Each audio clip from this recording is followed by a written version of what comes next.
इधर ही बैठी थी, बिल्कुल तब की गर्मी में। आज मैं यहाँ हूँ तो थोड़ा खुश हो गई, ठीक है हम अपना स्थान चेंज कर पाए हैं। बेसिकली मैं कुड़ी की हूँ, ये आप सभी को पता है। और मेरी जो एजुकेशन हुई है 8 तक कुड़ी में छोटी सी एक प्राइवेट स्कूल थी, वहाँ हुई थी।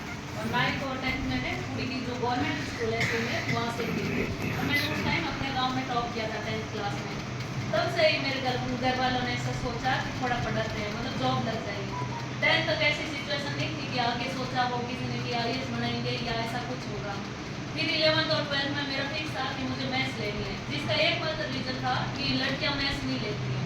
तो मुझे यही था कि जो लड़कियां नहीं करती हैं वही करना है सब मुझे।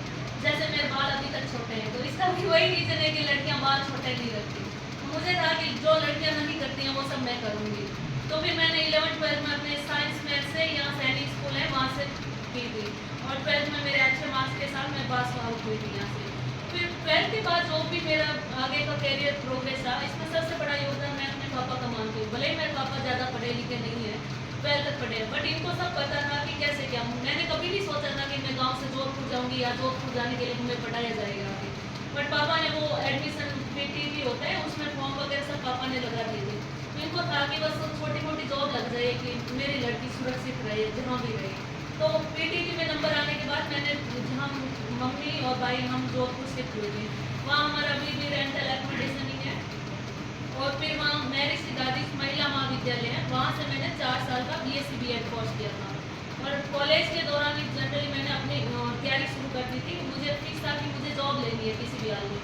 बिना जॉब लिए अपना इतना ही होता है कि जैसे ग्रेजुएशन हुई करना कि भेज दो, अपने पास ज़्यादा टाइम नहीं होता है। और लड़कियों के पास बिल्कुल नहीं होता है, क्योंकि 4 साल का एक लंबा कोर्स था। मैं 4 साल करती तब तक 21 मेरी एज हो जाती थी। यहाँ एज ऐसा होता है कि हाँ 21 साल वो बहुत बैरियर आते हैं। तो मुझे फिक्स था कि मैं जैसे जॉब ले लूँगी मुझे कुछ फ्रीडम मिलेगी। तो फिर जब मैं कॉलेज फर्स्ट ईयर में थी तब मेरे एक टीचर रहे थे, जब मैं गवर्नमेंट स्कूल में पढ़ रही थी नारायण चारण करके।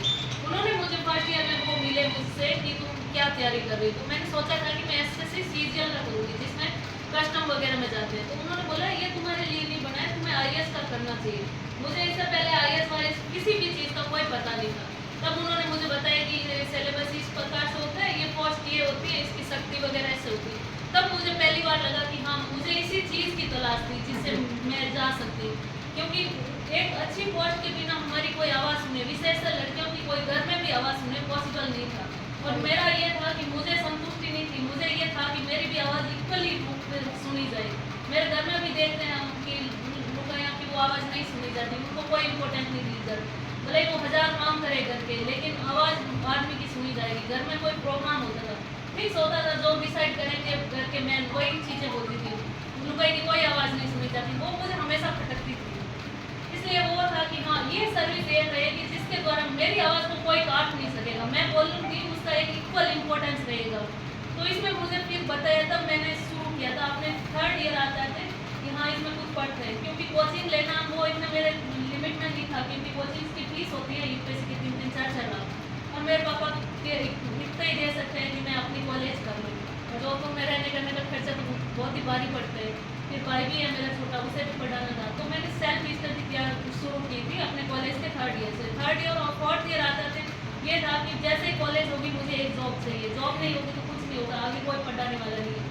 और जैसे मैं किसी को बताया कि UPSC करती, पहली बात तो UPSC किसी को पता नहीं था, क्योंकि इतने आसपास के कोई पढ़े लिखे होते नहीं है। तो सबने एक मजाक की तरह लिया कि कोई छोटी मोटी सर्विस होगी। और जिनको UPSC पता था उन्होंने यही बोला कि ये बहुत बड़ी सर्विस होती है, इसमें 8-10 साल लग जाते हैं और लगते भी नहीं है। काफ़ी एग्जाम्पल दिए कि उन्होंने प्रयास किया लेकिन उनका हुआ नहीं, वो टीचर बने ऐसे काट रहे सब चीज़ें।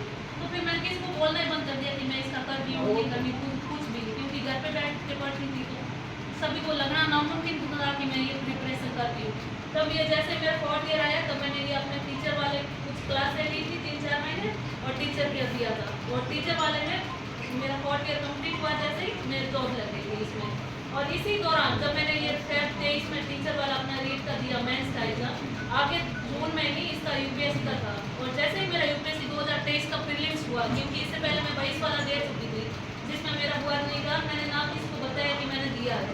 जब मेरा 23 का दिया, और 23 का क्योंकि सबसे डिफिकल्ट एग्जाम रहा था UPSC के इतिहास में, तब मैंने अपने अंकल और आंटी को बताया था। उन्होंने अचानक आश्चर्य किया कि यार ये बहुत बड़ा एग्जाम तुमने क्रैक किया है, तुम में क्षमता है कि तुम कर लोगे।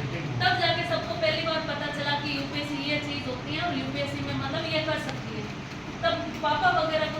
विश्वास हुआ कि हाँ, बट हमेशा ये था कि पापा ने हमेशा मेरे पे विश्वास रखा। कभी ऐसा नहीं रहा कि लड़की है तो कहाँ जा रही है, कहाँ पैसे खर्च करेगी। अपना एटीएम जो सैलरी अकाउंट है वो हमेशा मेरे पास रखा, उसको हमेशा मैं हैंडल करती थी, लेकिन कभी नहीं पूछा कि